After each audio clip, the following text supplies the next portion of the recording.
한반도에 새겨진 십자가의 길. 오늘의 한국교회는 수많은 신앙 선배의 헌신과 순교의 터 위에 세워져 있습니다. 일제와 분단이란 시대의 비극 속에서도 자기에게 주어진 십자가를 묵묵히 지고 주님을 따랐던 순교자들의 삶은 하나님에 대한 충절, 이웃과 민족에 대한 사랑 그 자체였습니다. 이 시간을 통해 그들이 따라간 십자가의 길을 묵상해 봅니다. 그리고 부유하고 안락한 이 시대에 우리의 나갈 길을 묻는 시간을 가져봅니다. 제5장 분단의 아픔을 예수의 심장으로 안고 살아간 사람들. 해방과 한국전쟁 기간. 결코 쉽게 올 것 같지 않았던 일본으로부터의 해방이 1945년 8월 15일 기적처럼 다가왔습니다. 해방되기 불과 한 달 전부터 한국 개신교의 모든 교단은 일본 기독교 조선 선교단이란 명칭 아래 통폐합되었습니다. 평양 형무소를 비롯해 전국에 수감되어 있는 50여 명의 기독교 지도자들은 8월 17일 일괄 처형한다는 비밀 문서가 일본 경찰에 의해 작성되었다는 소문이 돌았습니다. 신사 참배 문제로 기독교 지도자들은 대거 구속되어 순교를 당하거나 국외로 빠져나갔습니다. 한국 기독교는 문자 그대로 절망의 골짜기를 지나고 있었습니다. 그러나 그 절망의 한가운데서 일본으로부터의 해방이 하나님의 선물로 주어졌습니다. 사랑과 순교의 참된 본을 보인 손양원. 첫째, 나 같은 죄인의 혈통에서 순교의 자식들이 나게 하시니 감사합니다. 둘째, 허다한 많은 성도 중에서 이런 보배를 나에게 주셨으니 감사합니다. 셋째, 삼남 삼녀 중에서 가장 아름다운 맏아들과 둘째 아들을 바치게 하시니 감사합니다. 1948년 10월 28일 여수 순천 사건 때 좌익 학생들에게 순교를 당해 싸늘한 시신이 되어 앞에 놓여있는 두 아들의 장례식장에서 손양원 목사가 9가지 감사의 기도를 읊어갔습니다. 모여든 애양원의 식구들이 손양원 목사가 자기 아들들을 죽인 학생을 용서한 것도, 가지고 있던 대부분의 돈을 분에 넘치도록 하나님께 감사헌금으로 드린 것도 이미 알고 있었습니다. 하지만 장례식장에서 읽어내려가는 손양원 목사의 감사의 기도문은 아들들을 가슴에 묻고 남편의 기도문을 듣고 있는 어머니 정양순의 심정은 차치하더라도 원자탄이 터지는 것만큼 모든 사람의 마음에 충격적이었습니다. 손양원 목사는 1902년 6월 경상남도 함안군 칠원면 구성리에서 손종일 장로와 김은수 집사의 장남으로 태어났습니다. 신앙심 깊은 가정에서 자랐지만 일본의 지배하에서 아버지가 3.1운동의 주동자로 옥고를 치르는 등 국내외에서 이곳저곳으로 학교를 옮겨가면서 어렵게 젊은 시절을 보냈습니다. 그러던 중 1924년 정양순과 결혼했습니다. 1926년 김만동의 한센인들을 접한 손양원 목사는 1939년 여수 애양원으로 부임하면서 평생 한센인 사역을 하게 되었습니다. 신사 참배를 강력하게 반대하던 그는 애양원 시절의 절반을 감옥에서 보냈습니다. 1945년 해방과 함께 한국교회와 사회의 유명 인사가 된 그였지만 1948년 여수 순천 사건에서 두 아들을 하루아침에 잃었습니다. 그리고 1950년 한국 전쟁 초기에 애양원의 한센인들을 위해 헌신하다가 공산군에게 잡혀 9월 28일 총살당해 순교했습니다. 손양원 목사는 49세의 짧은 삶을 살았지만 20세기 한국 사회와 교회가 맞닥뜨린 일제 지배와 한반도 분단이라는 중요한 문제들을 정면으로 받아들여 자신의 삶과 신앙 고백으로 답을 하며 살아갔습니다. 한 인간이 받아들이기에 너무나 큰 시대의 주제들을 그는 기꺼이 받아들였습니다. 그의 삶과 신앙에서 우리는 5가지 중요한 주제를 들 수 있습니다. 첫째, 일본으로부터의 독립을 비롯한 민족의 현실적 문제를 직접 맞닥뜨렸습니다.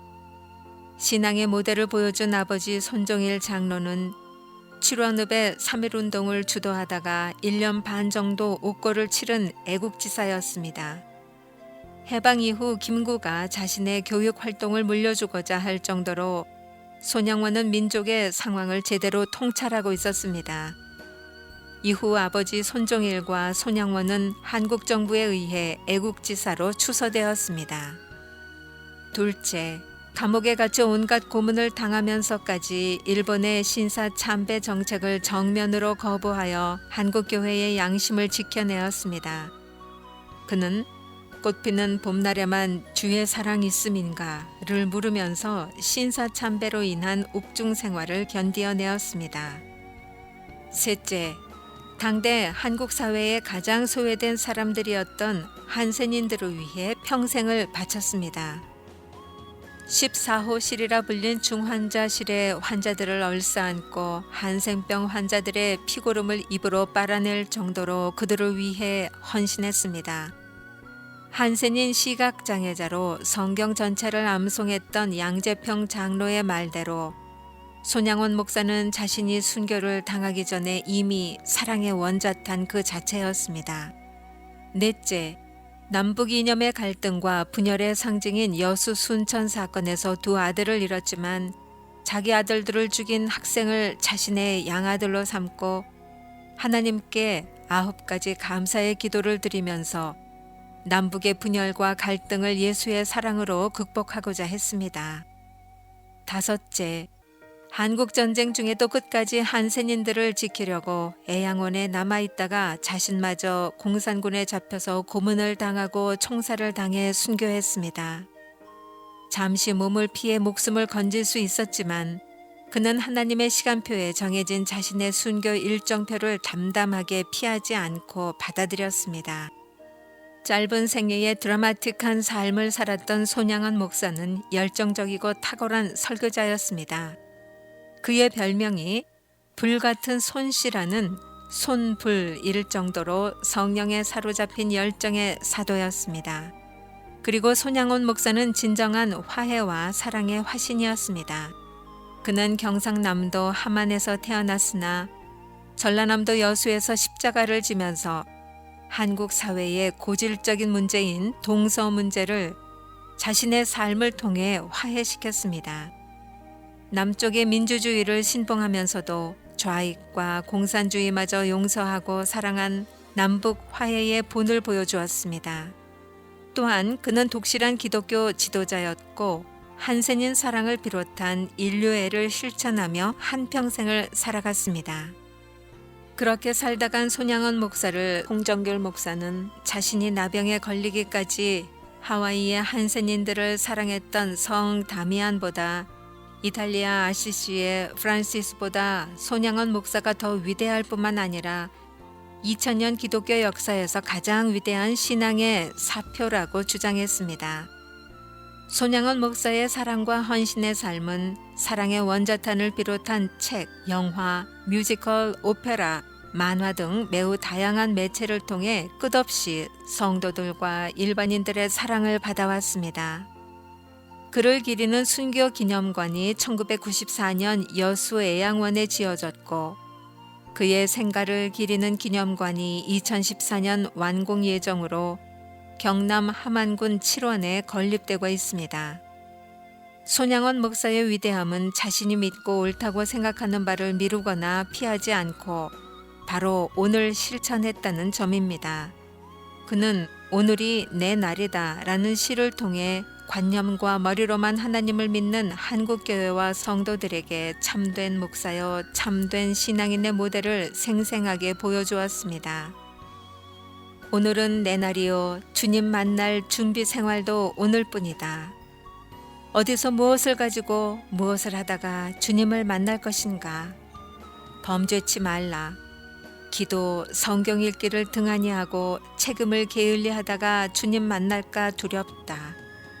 오늘에 만족하게 살고 준비하라. 어둠 밤 되기 전에 준비하라. 소록도 굴랄뿌리의 순교자 김정복. 민족의 독립을 염원하고 주님의 교회를 돌보면서 평생을 보낸 김정복 목사는 그날도 소록도 신생리에서 구북리로 넘어가는 모퉁이에 위치한 절벽 아래 굴랄뿌리 기도굴에서 기도하고 있었습니다. 썰물 때는 바닷물이 빠져 굴 속에 들어가 몸을 굽혀 기도할 수 있지만 밀물 때는 갑작스레 바닷물이 불어나 기도하는 중에도 신경을 써야 했습니다. 젊어서는 나라를 지키는 군인으로, 멀리 하와이 수수밭 일꾼으로, 목사로, 선생으로 쉴 새 없이 달려온 그였습니다. 해방 후 나이 60 중반이 다 되어 남은 인생을 한센인들을 돌보기 위해 소록도에 들어와 열심히 성도들을 섬기면서 이제 부흥도 되고 있는데 6월 25일 한국전쟁이 일어났습니다. 더군다나 이곳 소록도에도 10대로 구성된 40여 명의 공산군이 진입하면서 소록도의 모든 평화가 깨져버렸습니다. 성도들이 잠시 피난하라고 권고했지만 사회에서 아무도 거들떠보지 않는 한센인들을 두고 떠날 수 없었습니다. 그런데 올 것이 왔습니다. 평소 김정복이 기도굴을 자주 찾는다는 것을 안 소록도 한 원생의 밀고로 공산군이 여기까지 밀어닥친 것입니다. 그날이 1950년 8월 28일 자신의 순교 한 달 전이었습니다. 김정복은 1882년 7월 24일 충남 서천군 한산면 종지리에서 태어났습니다. 종지리는 바로 기독교 민족 지도자 월남 이상제가 1850년 10월 26일 태어났던 곳입니다. 잠시 군인 생활도 했던 김정복은 1905년 하와이로 이민을 가서 수수밭에서 노동했습니다. 그리고 이때 하와이에서 예수를 받아들이고 고향으로 돌아가 이상제가 태어난 마을의 교회에 출석하면서 20대를 보냈습니다. 김정복은 1916년 34살의 나이에 평양신학교에 입학하여 8년 만인 1923년에 졸업했습니다. 신학교를 마치고 26년까지 제주도 성내교회를 섬기면서 영흥학교와 영신학교에서도 가르쳤습니다. 1926년부터 10여 년간 벌교읍교회, 이후 고흥읍교회, 길두교회와 길두사숙, 그리고 한동교회 등을 섬겼습니다. 제주도, 전라남도 섬에서의 순교로 이어진 그의 사역은 흡사 이기풍 목사의 사역과 같았습니다. 순천노회 지도자들이 신사참배를 비롯한 어려운 시국을 논했다는 이유로 일제 검거를 당한 소위 순천노회 원탁 사건 때 김정복 목사도 일본 경찰에 의해 1940년 검거되었습니다. 그리고 1941년 광주 형무소로 이감되어 43년 9월에 3년 6개월의 형을 선고받고 기나긴 감옥 생활을 시작했습니다. 6월 25일 북한의 침략이 시작되었습니다. 8월 5일경 보성을 점령한 인민군이 소록도에 들어와서 약 2주간 머물다 녹동항으로 철수하였는데 이후 지방 좌익이 소록도 병원을 접수하고 소록도 한센인들의 성분 조사를 벌였습니다.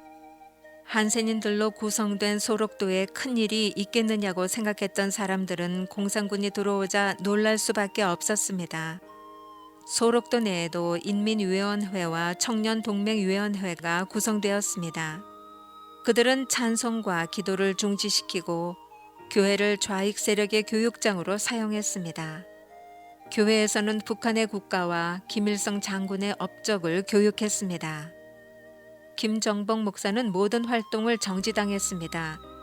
공산군이 들어오기 전부터 피신 논의를 해보았으나 정상인도 피하기 어려운 상황에서 별 수가 없었습니다. 1차로 육지로 피신 갔던 병원 원장도 다시 소록도로 돌아왔습니다.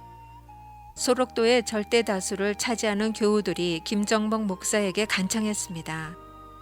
목사님은 살아야 합니다. 피날 가셔야 합니다. 평생 민족과 성도들을 위해 살아온 김정복 목사의 대답은 간단했습니다. 내 늙은 목숨 살고자 도망갈 수 없소. 하나님이 내게 맡겨주신 연약한 양떼를 버릴 수가 없소. 결국 기도굴에서 체포된 김정복은 사랑하는 소록도 성도들아, 신앙의 절개를 굳게 지켜서 천국에서 만납시다 라는 마지막 말을 남기고 고흥 내무소로 끌려가 9월 28일경 총에 맞아 순교했습니다. 그의 나이 69세였습니다.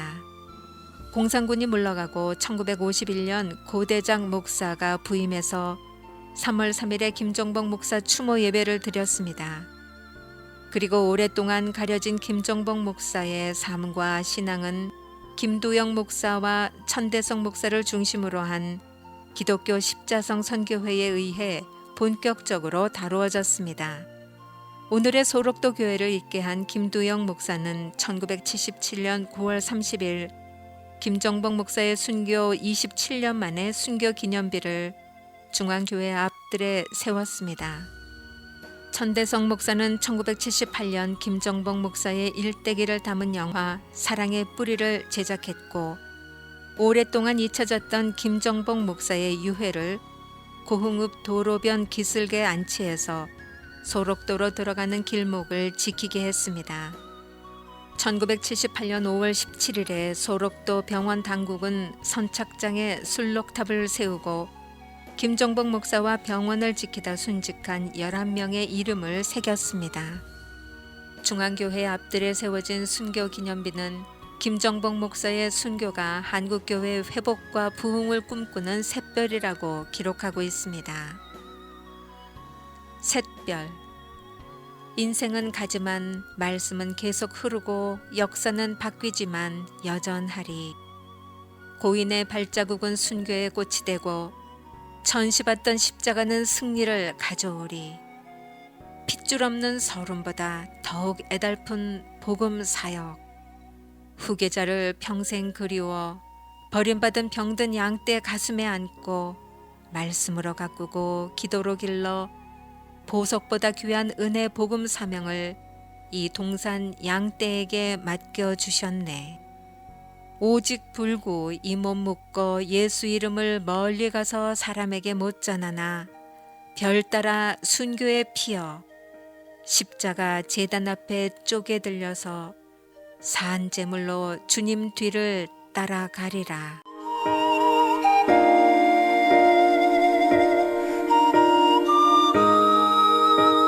천사의 섬에 새끼를 많이 깐 씨암탉. 문준경. 내년이 공산주의 사상이 들어가지 못하게 예수쟁이 새끼를 그렇게 많이 깐 씨암탉이더냐? 그래, 예수를 믿지 않겠다고 말하면 살려는 주겠다. 1950년 10월 5일 새벽 2시 터진 목길로 이어진 백사장가에서 공산군과 좌익들이 죽창을 들고 문준경 전도사에게 묻고 있었습니다. 그러나 문준경에게 살고 죽는 것은 이미 문제가 아니었습니다. 양도천과 함께 내무소원들에게 잡혀 목포에 갔다가 9.28 서울 수복의 영향으로 기적적으로 살아났으나 아직도 공산당이 지배하는 증도 교인들과 아끼는 딸 같은 백정희 전도사를 구하기 위해 사지로 들어온 그녀였습니다. 저들을 용서하소서. 이 죄인은 증도를 다 구원하지 못하고 갑니다. 죽창에 찔리고 총탄에 맞아 가시밭에 백합화 같았던 성결교 첫 여성 순교자는 그렇게 하늘로 갔습니다. 믿음의 딸 백정희 전도사는 문준경의 시신을 수습하고 소복을 입고 3년상을 치러주었습니다. 그리고 새벽마다 눈물로 제단을 지키며 가장 낙도인 재원교회를 지켰습니다. 문준경은 1891년 2월 2일 전라남도 신안군 암태면 수곡리에서 동래 유지 문재경의 3남 4녀 중 3녀로 태어났습니다. 그녀는 어려서부터 총기가 있고 명철했지만 유교적 전통에 집착한 아버지 때문에 글을 배우지 못했습니다. 문준경은 1908년 3월 18일 17세의 나이에 지도면의 정근택에게 시집을 갔습니다. 정근택은 이미 다른 여자와 살림을 차리고 있었으나 양가 어른들 간의 약속 때문에 결혼할 수밖에 없었습니다. 시아버지가 살아계신 20여 년간 거의 생과부 노릇은 했지만 문준경은 시아버지 덕분에 글을 배울 수 있었습니다. 시아버지가 돌아가시자 문준경은 큰오빠가 있던 목포로와 시내 중심부의 바느질 가게를 열었습니다. 그러던 중 북교동 교회 전도부인의 전도를 통해 예수를 믿게 되었습니다. 1928년 6월 학습 문답을 받고 이듬해 집사가 되었으니 그의 나이 37세였습니다. 1931년 40살의 문준경은 경성 성서학원에 청강생으로 입학해 정규 학생이 되어 신학 공부를 시작해 1936년 25회로 졸업했습니다. 3개월 수업에 9개월 현장 실습으로 이루어진 학제에 따라 문준경은 자신의 고향에서 현장 실습을 했습니다. 자신을 버린 남편을 구원해야겠다고 생각하고 임자도를 첫 번째 전도지로 삼은 이래 임자 진리교회, 증동리교회 등을 세우고 많은 기도처를 만들었습니다. 증동리교회를 세울 때는 시숙과 시댁 식구들 그리고 이만신 목사의 어머니가 헌신적으로 도왔습니다. 졸업 후에도 신안군의 수많은 섬을 돌아다니면서 1년에 9켤레의 고무신이 닳도록 다니며 복음을 전했습니다. 특유의 고운 목소리로 찬양을 하면서 사람들을 끌어들였고 아이들에게 사탕을 주고 논밭에 일손을 돕고 산모가 되어 출산을 돕고 전염병으로 죽어가는 이들을 일일이 도와주면서 돌봐주면서 복음을 전했습니다. 여자의 몸으로 나룻배의 몸을 싣고 매일 11개의 섬을 돌아다니면서 복음을 전한 문준경 전도사의 삶과 존재는 기적적인 목민센터 그 자체였습니다. 일제 치하의 어려움은 증도에서도 있었습니다. 증동리교회는 일본의 경방단에 강제로 매각되었고 그 대금은 국방 헌금으로 사용되었습니다. 6.25 전쟁 때는 50여 명의 공산군이 들어와 쑥대밭을 만들었습니다. 그러나 20여 년 동안 신안군의 여러 섬을 섬겨오면서 문준경은 섬 사람들의 묵민관, 증도의 머슴, 한국교회의 작은 예수로 살아갔습니다. 문준경 전도사는 순교를 당했지만 그녀의 영향력은 너무나 깊게 남아있습니다. 1004개의 섬으로 이루어진 신안군, 태평염전과 문준경이라는 진짜 보물을 가진 99개의 섬으로 이루어진 증도, 2,000여 명이 사는 증도에는 10개가 넘는 교회가 있고 주민의 90% 이상이 교회를 다닙니다.